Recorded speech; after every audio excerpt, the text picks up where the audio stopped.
I want to read to you a statement released by Republican Congressman Lee Terry of Nebraska on May 31st. That was the day Sergeant Bowe Bergdahl was released from Taliban captivity. Quote, "A grateful nation welcomes the news of the return of Sergeant Bowe Bergdahl. I have the pleasure of regularly speaking with our nation's active duty military and veterans. I know there's nothing more solemn than the pledge to never leave one of their own behind on the field of battle. Sergeant Bergdahl is a national hero." If you go looking for that statement on Congressman Terry's website, you will not find it, because that statement welcoming home the last American prisoner of war from Afghanistan has been removed from Congressman Terry's website. Now, I'm just spitballing here, but I'm guessing he took it down when he learned that welcome home is just not how conservatives are rolling with this news. Instead, the conservative take on Sergeant Bergdahl's return looks more like this. I'm not sure it would be a good swap if we were trading for a Medal of Honor winner, much less trading for somebody who may well have been a deserter. All I know is a soldier who didn't much really like this country is coming home, and 5 guys who clearly hated this country are maybe coming back. He's no crown jewel. Yeah. And he was a ballerina when he was a kid. When you listen to the people who know him, there's something fishy there. Obviously has some sympathies and some capacity for the enemy, based if these statements are true, or is he ashamed of his country. What information, if any, either willfully or under duress, did he provide to the enemy? Is anyone else a little bit skeptical about the father with the beard? He has learned to speak Pashto, the language of the Taliban, and looks like a Muslim. At the Rose Garden, the father praised Allah. I mean, you know, end of the case. Joining me now, Michael Tomasky, special correspondent for the Daily Beast. I have to say, I really am like, I've gotten into this big fight with a bunch of people on the right recently, where over the last few days, because this whole thing has really wound me up. And I want to just the distinction between, there were people in that platoon who were furious at Bergdahl. They felt like he abandoned them. They felt like they lost people pursuing him. That anger is something that I think anyone can understand. I don't have personal access to. That is distinct from a just full spectrum attempt to assassinate the character of a guy who cannot speak up in his own name because he's in a military hospital in Germany.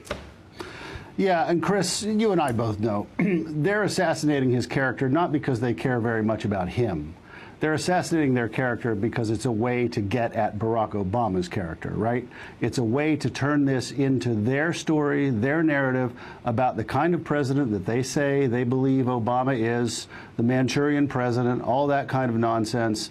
They want to get Obama on this. Right. They want to turn whatever they can that the White House has done here, perhaps an error in judgment. I mean, we can say that this was, you know, maybe it was too high price to pay to release those 5 guys, but they want to turn those potential errors of judgment into high crimes and misdemeanors, and it's laying the groundwork. The character assassinations of Bergdahl and his father are really aimed at Obama. Yeah, I mean, if it's one thing that the actual sergeant in question, who may or may not have done the things that he is, or had done the things with the intent to desert that he is reported to have done. It's another to attack a father who's had his son in captivity for 5 years and grew a solidarity beard and has whatever beliefs he has. I mean, that just seems completely out of bounds. So you say that. But what I think is interesting, it's always amazing to watch the kind of right-wing machine gear up together. It's like there's like someone sends out like a bat signal, and then it's you know, and the bat signal's Drudge, frankly, and then and what happens is, in this case, you have Republicans who are wrong-footed because they didn't get the message early enough. So here's Joni Ernst, who's on the ballot tonight in Iowa.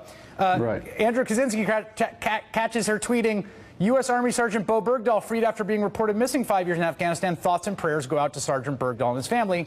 That tweet was deleted. She deleted her thoughts and prayers.